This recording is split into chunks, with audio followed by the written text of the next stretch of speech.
चंडीगढ़ नगर निगम में इन दिनों जो कुछ चल रहा है उसके आगे हाल फिलहाल में घटी किसी राजनीतिक घटना से उसका मिलान नहीं किया जा सकता। ऐसा लगता है मामला साम दाम दंड भेद से काफी आगे बढ़ चुका है। चुनाव से पहले जिस तरीके से अधिकारी का बीमार हो जाना, फिर मामले का सुप्रीम कोर्ट पहुंचना, सुप्रीम कोर्ट के दखल के बाद 30 जनवरी को चुनाव होना, लेकिन नगर निगम का ये चुनाव न होकर एक मजाक बन गया था। ये हम नहीं कह रहे हैं, सुप्रीम कोर्ट ने अपने सुनवाई के दौरान कहा है। सुप्रीम कोर्ट ने तो इस चुनाव को लोकतंत्र की हत्या तक करार दिया था। अब जब सुप्रीम कोर्ट में सोमवार 19 फरवरी को मामले को लेकर फिर से सुनवाई होनी थी और साफ अंदेशा था कि चुनाव दोबारा से होंगे, तो इससे पहले ही रविवार देर रात एक और बड़ा उलटफेर हो गया। आम आदमी पार्टी के 3 पार्षद अचानक बीजेपी में शामिल हो गए। आपके जो पार्षद बीजेपी में शामिल हुए हैं उनमें नेहा मुसावट, गुरचरण काला और पूनम देवी के नाम है। तीनों पार्षद के बीजेपी में शामिल होने के बाद सोशल मीडिया पर इनकी जमकर चर्चा हो रही है। इनमें पार्षद नेहा मुसावट की एक तस्वीर भी सोशल मीडिया पर वायरल हो रही है, जिसमें मुसावट की वो तस्वीर दिख रही है जिसमें नेहा वोट चोर बीजेपी लिखा हुआ पोस्टर लिए हुए नजर आ रही हैं। वहीं दूसरी तस्वीर में वो बीजेपी ज्वाइन कर रही हैं।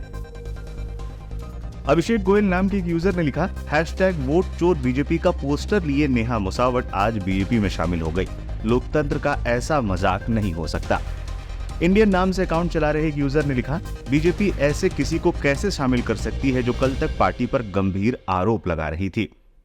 वहीं बीजेपी में शामिल होने के बाद नेहा मुसावट ने आरोप लगाया कि मेयर पद का वादा उनसे किया गया था, लेकिन उनके साथ वादा खिलाफी हुई थी। मैं नेहा मुसावत चंडीगढ़ आम आदमी पार्टी से काउंसलर रही हूँ। आज मैंने भाजपा ज्वाइन की है क्योंकि मुझे एक वादा किया गया था आम आदमी पार्टी की तरफ से।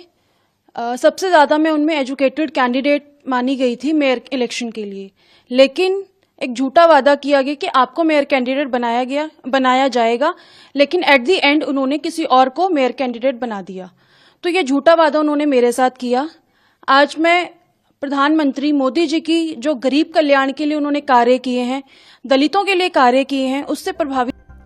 दूसरी ओर सुप्रीम कोर्ट में सोमवार को सुनवाई से कुछ घंटे पहले चंडीगढ़ के मेयर मनोज सोनकर ने रविवार को अपने पद से इस्तीफा दे दिया, जिससे दोबारा मेयर चुनाव होने का रास्ता भी साफ हो गया। चंडीगढ़ महापौर चुनाव कराने वाले निर्वाचन अधिकारी को फटकार लगाते हुए सुप्रीम कोर्ट ने बीते 5 फरवरी को सुनवाई में कहा था, यह स्पष्ट है कि उन्होंने मतपत्रों को विरूपित किया है, जिसके लिए उन पर मुकदमा चलाया जाना चाहिए और उनका कृत्य लोकतंत्र की हत्या और मखौल है। 19 फरवरी को चंडीगढ़ मेयर चुनाव में धांधली के मामले में सुप्रीम कोर्ट में सुनवाई भी हुई। चुनाव अधिकारी अनिल मसीह कोर्ट पहुंचे थे। सुप्रीम कोर्ट ने मसीह को व्यक्तिगत रूप से पेश होने के लिए कहा था।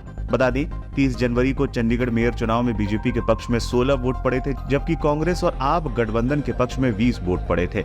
लेकिन प्रिजाइडिंग ऑफिसर ने कथित रूप से उनके 8 वोट रद्द कर दिए और 16 पार्षदों के समर्थन वाली बीजेपी की जीत का ऐलान कर दिया। इसके बाद आप और कांग्रेस ने सुप्रीम कोर्ट में याचिका दाखिल कर दी थी।